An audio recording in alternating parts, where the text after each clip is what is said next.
Sa gitna ng lumang palengke ng San Roque, may isang tindera na laging naroon tuwing madaling araw, si Aling Sabel. Tahimik siya, bihirang ngumiti, at ang tinda niya ay kakaiba, mga karne na hindi madaling makilala. Minsan parang baboy, minsan baka, pero may mga sandaling tila hindi matukoy ng mga mamimili kung anong hayop talaga. Aling Sabel, anong karne po ito? Tanong ng isang suki. Karne ng osa yan, galing bundok, sagot niya habang nakangiti, ngunit kakaiba ang kintab ng kanyang mga mata.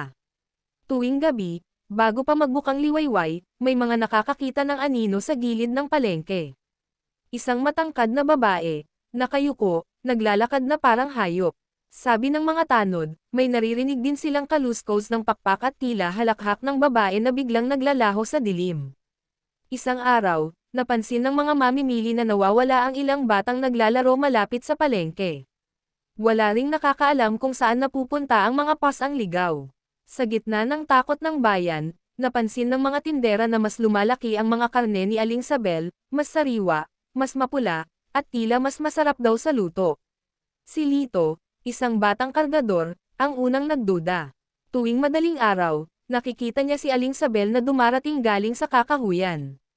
Sinundan niya ito minsan, at sa ilalim ng lumang punong balete, nasalayan niya ang hindi niya inaasahan, nagbubuhat si Aling Sabel ng katawan ng isang baboy, o akala niya baboy, hanggang sa makita niyang may kamay at buhok ng tao ang katawan. Nanigas si Lito sa takot. Napaatras siya at nadulas sa putikan, dahilan para mapalingon si Aling Sabel. Sa ilalim ng buwan, nagbago ang anyo nito, humaba ang dila, nagningning ang mga mata, at naglabasan ang matutulis na pangil. Aswang ka, sigaw ni Lito bago tumakbo. Simula noon, hindi na muling bumalik si Aling Sabel sa palengke.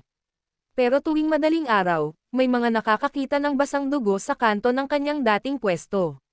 At sa tuwing may nawawalang tao sa bayan, may nagsasabing muli raw bumalik ang tindirang aswang ng palengke, naghahanap ng bagong tinda, at bagong laman.